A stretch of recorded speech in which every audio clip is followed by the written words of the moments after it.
Hello everyone. Today I have Mr. Sumit Singh with me.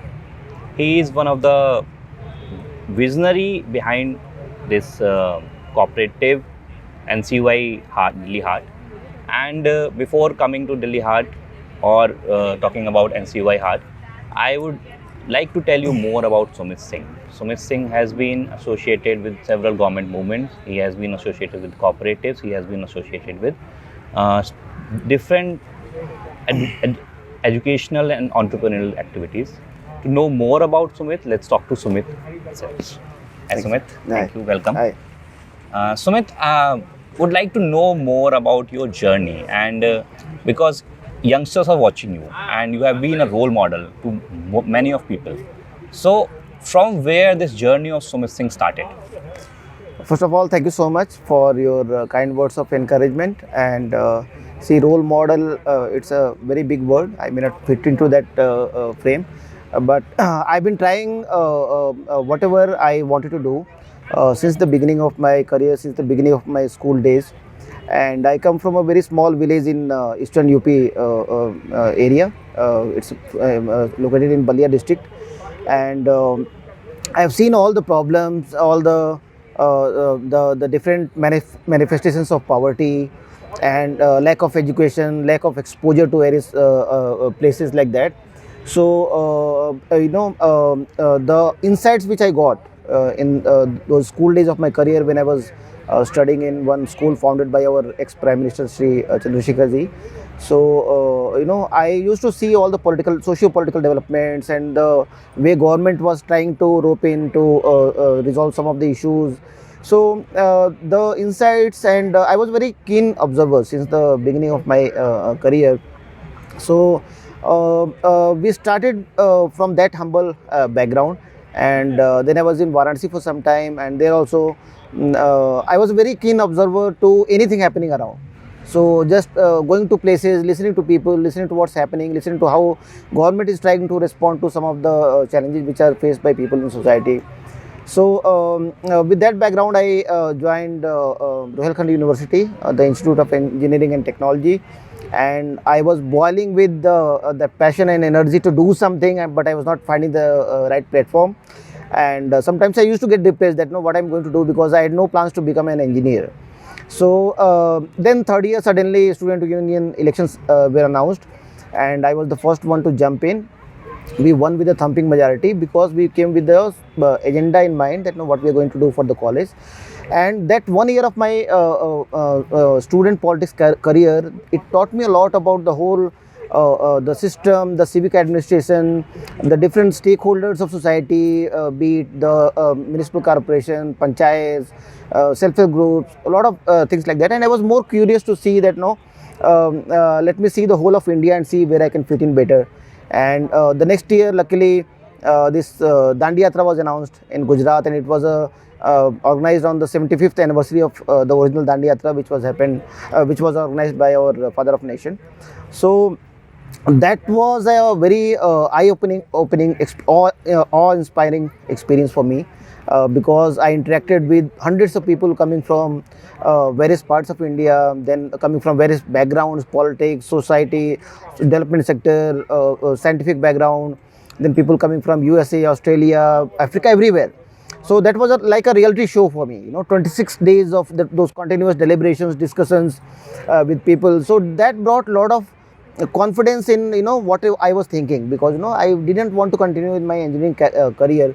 So when I returned to my place, and then after 2 months I was free from the college. So I was determined to join development sector, determined to do something for the society. But that was the time it was the whole thing was in a very nascent stage. So I took some time to travel to different parts of India to see what is our country about, and what are the country, the people, the culture, the problems. I covered some 20,000 kilometers in unreserved compartments of Indian Railways, just to meet those people in the not only where I'm going, but also in the journeys. And it was very interesting experience. And then Shri Anupam Mishra ji, very veteran of environmental issues and water harvesting, and also about Gadhin issues.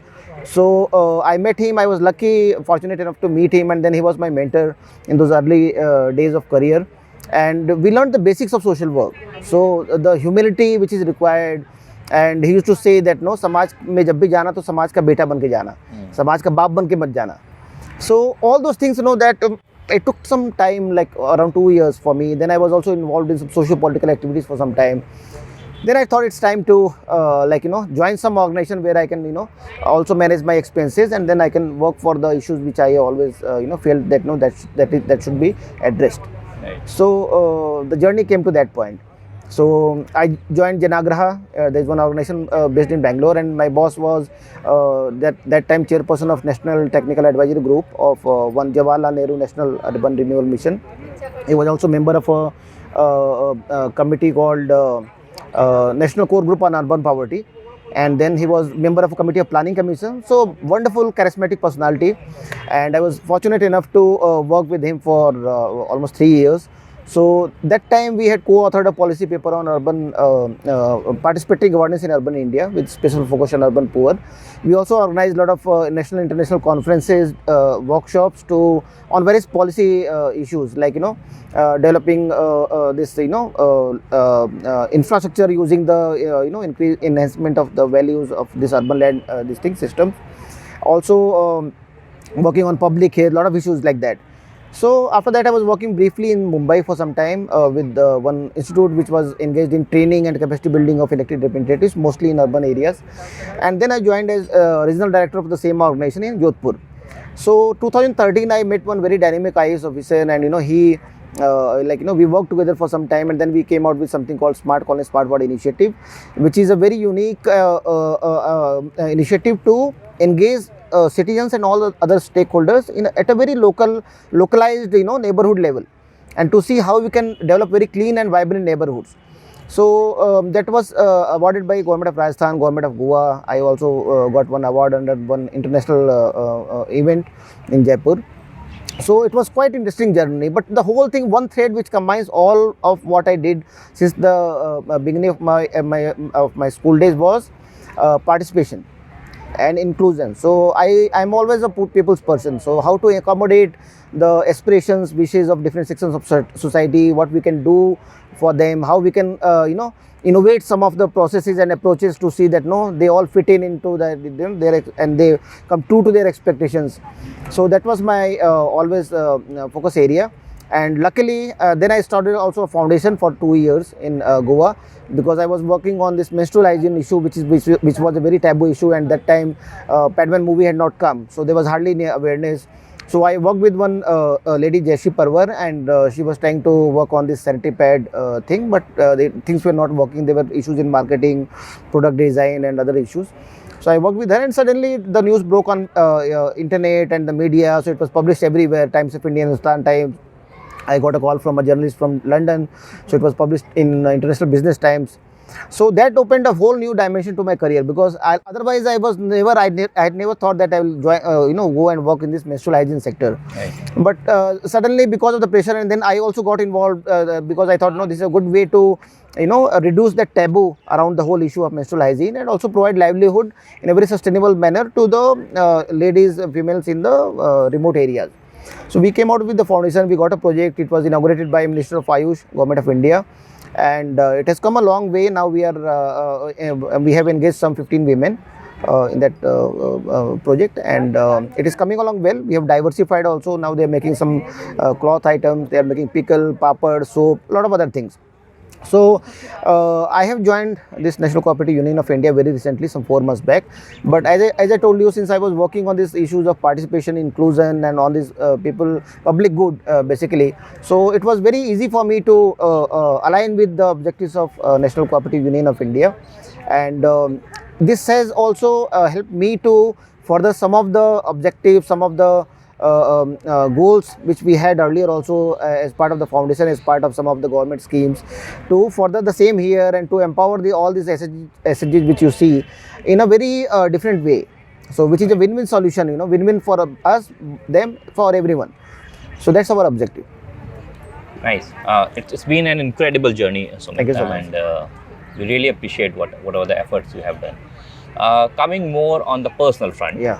about so who inspires you the most, and that moment that you start, that you joined Dandi Yatra, and that your journey has been changed. So one is who inspires you most, and the other thing, what is the biggest challenge around the youngsters of India? What is according to you is the biggest challenge for the youngsters? See, as far as my role model or somebody who inspires me always, it has always been Mahatma Gandhi, our father of the nation. Since the beginning of my school days, when I was in a hostel, I read his autobiography. No, though not in that a very academic sense, because I was just in 7th standard. Right. But I used to read stories about him. I used to interact with some of the people who had also worked with some of the freedom fighters. So that interaction and that curiosity was also always there, and that was the thing which brought me to Gujarat, which forced me to go to Gujarat and attend that Dandi Yatra, because I wanted to see the land of Gandhi. The place where he lived, the roads where he travelled, and the people he met. So that was a very eye-opening experience for me, lifetime experience for me. So he has always been the role model. Then my mentor, Sri Anupam Mishra ji, he was a true Gandhian, and he had wrote 2 books, Aaj Bhi Khare Hain Talab and Rajasthan Ke Rajat Boode, and both are like more than 8 lakh copies have been sold, and no copyright. So he used to say jokingly that no, all my articles are copy left, not copyright, and also no royalty. So his book you can also reprint, get photography, distribute to people. It's completely legal. So he was an umbrella person who brought thousands of water warriors who were striving to conserve their environment, to revive their water bodies, ponds, lakes and all in various parts of India. So Lakshman Singh ji in Lapodia village of Jaipur, or Chatar Singh Jamji from a far off village on the border of Pakistan in Jaisalmer, or somebody in south. So he was a very different personality. So he was my immediate person, the living legend, as you said, because I have not seen Gandhi, I have already read his thing. Right. So that was there. And regarding the challenges to the youth, first of all, I must say that the youth today, they are far more active, and they are far more concerned about environment, about their people, about their culture than what we were. Because that time, we were not very exposed to the surroundings, to the outer areas. For example, a small town boy like me, I used to also think that am I also becoming very bookish or very foolish also sometimes, to think about these issues, because I didn't know that there are people who are already working on these things. Right. So now youngsters, at a click of a button on laptop or mobile, they get to know hundreds of people who are change makers, trying to reform the societies. So that gives you the confidence in earlier stages. Right. So there may have been a lot of other people like me who wanted to venture into this development sector to do something, but maybe because their family didn't support, maybe they were not financially well enough. So getting a livelihood was the primary thing. Maybe I was blessed to have that support from my family, and I was luckily coming from that well-to-do background. So even if I am traveling whole of India for 2 years and like these things, so that was not so much of an issue. And also because my family was very social, for the last 8 generations we have been into that. My great grandfather, he got 6 medals in First World War. He went up to Basra city of Iraq, and my grandfather again was a freedom fighter. So I had all these things coming from every side. So joining this development sector was not so much of an embarrassment for the family, because that is the tradition I have seen. So the challenges, if I talk about for the youngsters, one is the distraction caused by the social media. So the kind of fake news, the network which we see, and the kind of information coming in, you see that the platform which has got immense potential to be utilized as an interface between the rural and urban crowd, between all sections of society. It is sometimes becoming just as a tool to spread hatred or things which are not real, this thing. Right. So the challenge is how to stop this this negative things like that. So that is one thing. And second is also that the lack of opportunities, lack of platforms. So like people have ideas, they want to projectize it, they want to make it as a business model, but what are the platforms? For example, if you see this cooperative form of business, this is a form of business, but at the same time this is also people's institution. Right. So even somebody who has worked for 10 years like me in development sector, I was not aware about this. I've gone through this road 1,000 times. I was based in Delhi. So, spreading the right awareness to the right people. So that's the challenge. So if you see the people here, many of them, they have come to Delhi first time. So they were always based in their own locality, their own district. So if you want to enhance the value of what you are making, you have to change the form, you have to change the time, you have to change the place. True. So that only can enhance value. Otherwise, Banarsi sari in Banaras will not have that value because people are used to that thing. But Banarsi sari in Delhi, it has a lot of value. Similarly, this mungfali, if you see the small things like this, the grams from one Najafgarh locality, even I had not seen. So, just this building these interconnections and cooperation among cooperatives and concern for community, they are very two important pillars of the cooperative philosophy.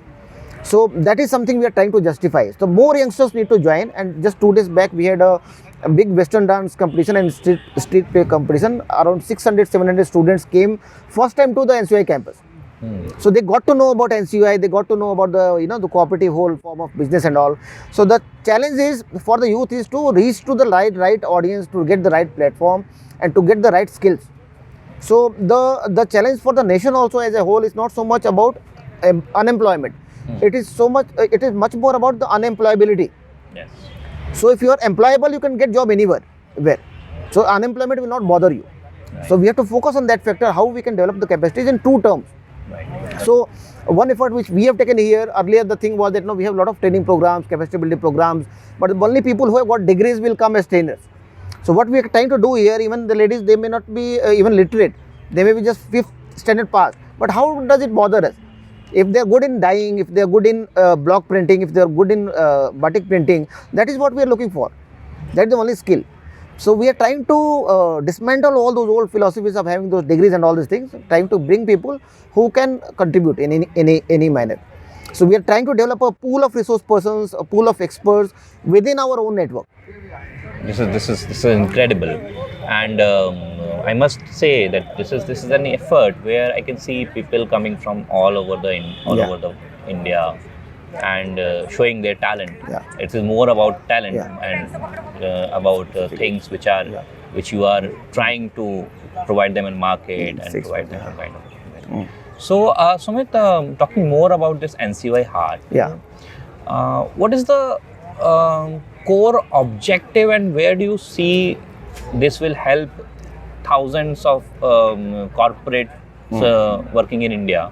So how do you want to cater those people and provide them in marketing? See, if you talk about the NCUI Haat, we have got 4 very clear-cut objectives. The first one is to provide market access to these SHGs and cooperatives working in remote part of India that you have already seen here. The second one is to provide quality and reasonable priced goods to the urban consumers. So we don't want that these people should sell something which may be good but not at a very high price. For example, if you know after COVID everybody is sensitive about healthy food. They want to eat millet, they want to eat black rice. But if the rice is sold for 300-400 rupee a kg, they can't afford. Nobody can afford. So we are trying to ensure that not only the producers but the consumers also, they get benefited. So it should be a win-win situation. So the producers have to ensure that their product is of the right quality and reasonable in price, and the urban people have to ensure that they buy from these people only. So that's one. These are the 2 objectives. Third one is to support circular economy. So to also see that how we can reduce plastic waste, to how we can reduce some of the chemical and other things which are used in these things. So promoting something which is environment friendly, nature friendly. And the fourth one is to promote the whole Indian culture as a whole. So why a doll which a child uses to play, why should it come from China? Right. Can't we make our own dolls? So if you see one of the dolls which has come from Abhaipur village of Gurgaon, so one, it is providing employment to those women because they are making it. Second is waste cloth is used there. So it is about upcycling of the waste which we say about. Third is it is being mounted on the pencils. So it's also spreading that word on education.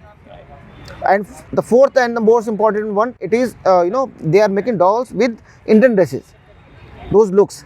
So that is promoting Indian culture as well. Somebody with a safa, somebody with a traditional sari and all.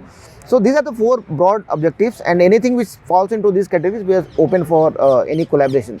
So right now, if you see this National Institute of Fashion Technology just next to a campus, so they are very happy. Their joint director came yesterday. They said that we will collaborate with the NCUI to organize a big craft mela in February.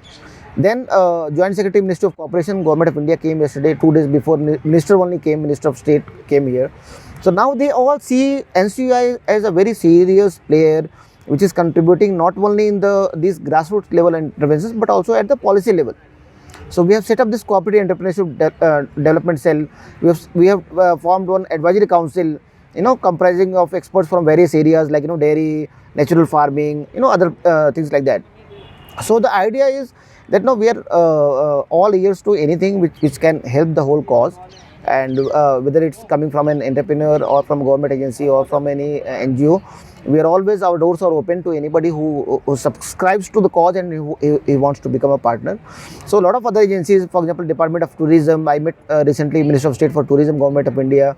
He has asked me to link it also with the ecotourism part, so that some footfall can be got in that village only. For example, some village in Uttarakhand, they are providing homestays. So foreigners, other people they are going to stay. So not only every time they have to come to Delhi, even people from Delhi can go to their villages. Right. So all these synergies we are trying to develop, so that see, if you develop synergy, if you collaborate with people, then it's like you are seeing the whole issue in totality. So it's not a piecemeal approach that I am doing something, the other department is also doing something, but the same thing, but in the other this thing. Right. So if our target audience is same, why not work together? Right. So we are trying to bridge all the gap. Use NCUI platform as a convergence, platform, where all of these government agencies, NGOs, development sector organizations. Yesterday only I met somebody and he said that Sumit, he's a chartered accountant. So he said, no, I'll be happy to develop one of the localities of Delhi through my network. Right. So I can provide all resources for those things. So we are trying to, bridge all these gaps, bring people, and luckily the response has been overwhelming. Everybody has, not only in terms of sales, in terms of visibility, in terms of the peer learning. So all the stall people, they're talking to each other. So they got new ideas, new design options, new product category, what we talk about diversification. So all that is happening. Right. Right. So this has been a perfect example of how cooperative should work, and how the agency and they can bring people together. Yeah. And I believe this is the agenda of the new ministry that has been formed under this new ministry. Sumit, one question that came in my mind about after learning all this, that with the coming of FDI, with the market opening up for international agencies, how do you see Indian products and the product from these artisans can compete in the global market? Because now India is a very big market, and people from all over the world are coming in India to sell their product. So how competitive we are for that market, and do we have any strategy to compete with those? So very rightly said. Now the whole this in the era of digitization and e-commerce platforms like Amazon, a lot of other platforms are there. So there are certain gaps for the small cooperatives. There are certain technological issues. For example, they are not very tech savvy. They don't use social media that much. Right. They don't use advertising and branding strategy. They don't have in place. So we are trying to come out with a very comprehensive support strategy. So starting from production up to processing, then to branding and advertising, and then finally to marketing and sales. So in all these 4 components, what are the interventions which we can do? So the first thing is to make them accessible, give them the access to the online world. So we are, we have recently collaborated with Oracle, and we are providing free computer training, basic level to, there are 15 levels to all these people, and that's completely free of cost. They get certificates also. So that's one step we have taken. And secondly, we are trying to, we have got this 41 field project offices across India. So we have provided smartphones, we have provided laptops to them. We are training them to how to use social media. We are also connecting with agencies like Fashion Design Council of India to see how their students can work with these artisans for some time to help them in branding their products, and also customizing their products to suit the urban requirements. For example, a lot of cloths you see, they are very vibrant, they have all the color patterns and all, but they may not be suiting to this urban class.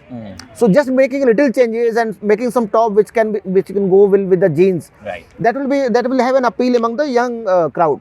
Right. So those kind of small interventions we are trying to do, and as I told you, we want to utilize our own network mostly to do those things. So digitization, connecting them to the online world, plus also through these melas. Now we are going to also connect next week. We have plans to go meet a few embassies. So we want to take it to international level. Right. So wherein people coming from anywhere in the world, they know that this has now, because of this mela, it has come on the tourist map of India. So like we have Delhi Haat, like we have Daskar, like we have Trade Fair. So now this will also be seriously taken Right. by these people. So we are trying all those linkages, how to build these linkages, how to make this interface between various stakeholders. And the best thing is that in the post-COVID world, people are more concerned about environment, people are more compassionate, people are more worried about their fellow Indians, their fellow human beings, and they want to do something. Right. So it's just that we have to channelize that energy, that compassion. We have to provide platforms. So that's happening, and that's happening very fast. That's very right, true. Yeah. And picking up from the last point that you said, people are more concerned about Yeah. environment. People are more, I want to relate it with your philosophy and your idol of Gandhi's. In the new India, I've seen people who are criticizing Gandhi, who are not, who just, and even the celebrities are on that line. What is your message for them, and how do you see those people? See, I also blame for that situation. I also blame Gandhians, typical Gandhians, who try to make Gandhi as a god. You have to first understand Gandhi was also a human being, and whoever is on earth, he is fallible. Only God is infallible, as they say. So when I say that I have like he's my role model and I learn a lot of things, that doesn't mean that I'm saying that he is the only one who did it. What I'm saying that there are numerous other people. Anupam Mishra ji, I told you one was, in every community there are people. So when we talk about Gandhian philosophy, Gandhi means all these people. Right. So the essence of Gandhism has to be followed. Not he is as person and we develop use his statues on platforms and circles and this thing, that won't serve the purpose. So his main thing, if you see how Dandi Yatra was organized, 78 people from anonymous backgrounds, they came together, and after the yatra they disappeared. 10 years back, government had to make some efforts to reach out to those families. So see the miracle of that man in those era where there was no TV, there was no mobile, there was no other communication medium, and he was playing gilli danda for the next 5-6 days. All BBC and everybody is in the ashram just to see when this man is leaving. And suddenly in the evening prayer of 11th March, he said that tomorrow I'll leave for this thing. The news spread through railway trains, because railway tracks, because their trains were the fastest medium to travel. Next day there were 3 lakh people to see him off. Now also in this country of 130 crores, if you gather 1 lakh crowd anywhere, that's considered to be a big crowd. So imagine the charisma of that personality. So when I follow Gandhi, I follow his vision for the whole India, the kind of openness he had even in his personal life, and the way he said that my life is my message. He asked to dismantle any organization which he had built in his lifetime. Right. Because he knew that these organizations will be misused in later stage just on the name of Gandhi or name of this thing. So what he meant, you may oppose him, you may oppose anyone, that's your right, and that's a good sign also. See, conflict is an essence of democracy. So I am completely happy with somebody saying that I don't agree to some statement of Gandhi. That is all fine, but let's see, humanity is something which binds us all. Love is something which binds us all. So that is something which cannot be questioned. True. So to all these people I say, you forget about, see, nowadays the problem is that we have become Facebook and Instagram activists.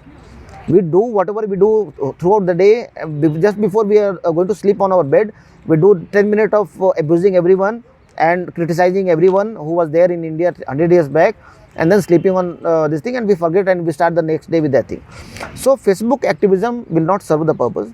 You have to come on ground, do something. And so you want to know, you forget what others did. You do something. So the problem is that no, we are not trying to analyze ourselves. We are trying to analyze everybody else, everybody except ourselves. Right. So even if you do a little bit, as they say, even the 1,000-mile journey starts from the first step. So let's all take the first step. Forget Gandhi, forget anything. Gandhi will be the happiest person if we all contribute to the cause without even paying homage to him or paying salute to him. That's not required at all. True, very true. Sumit, you have been, it's been an incredible journey, and you have been associated with many youngsters in this world, and you, for us, for the team, you are someone who represents the youth of India, young India. So what, according to you, is the idea of India? So this is the question, that like, how do you see, what is your idea of India, and where do you see India in next 10-20 years? Because being a youngest country of the world, and with a great youth population, where do you see India in the next coming years? See, my belief always has been, as our ex-president of India, Abdul Kalam sir, had said, why he talked about India of 2020. Now we are in 2021. Right. Why somebody talks about India 2025? Right. The reason is that the thing that we celebrate, that 66%, 70% of the population is youth, it will not remain forever. Right.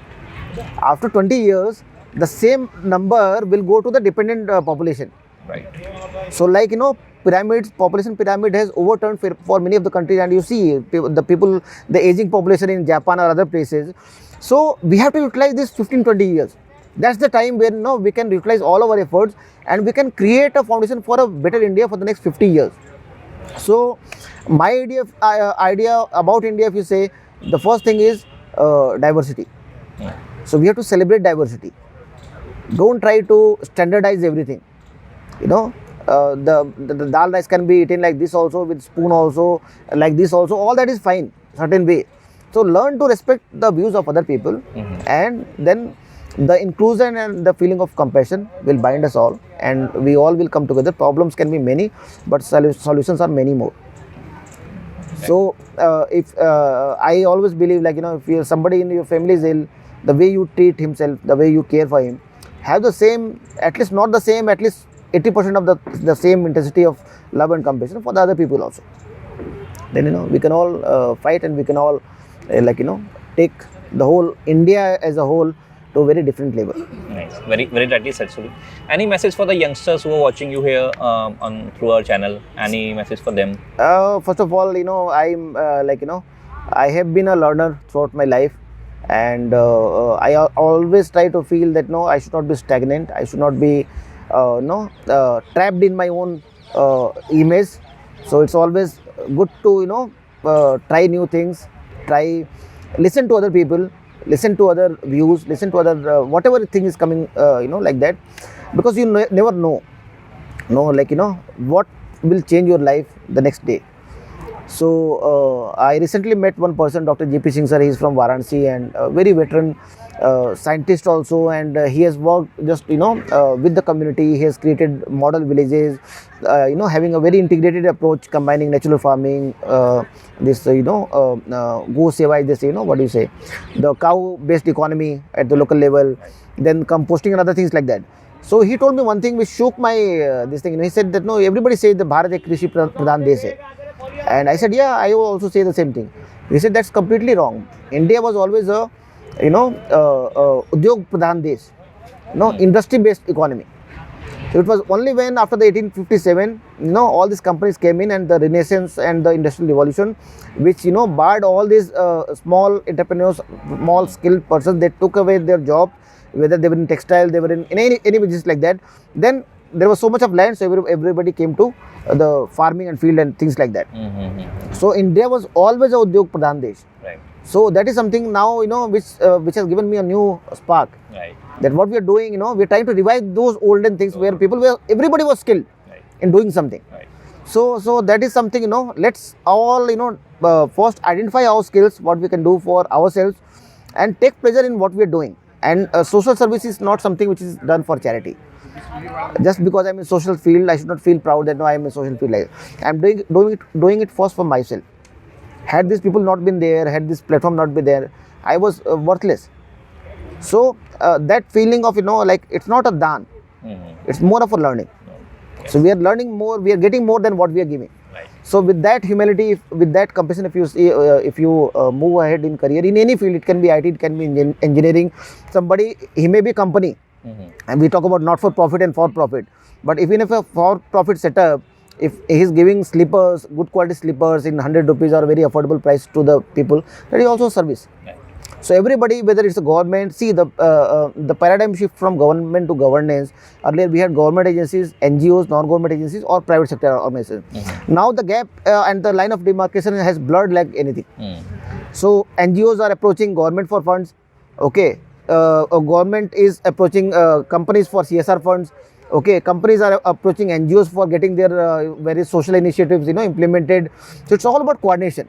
So it's not the license permit quota raj of the 90s, which was in place till 90s. It's a very inclusive and very vibrant system. Everybody can utilize this platform. The social media is there. So earlier the monopoly of print media and electronic media, it's not there anymore. You can express your views and your video can be viral in 2-4 hours, and then you become a channel in yourself.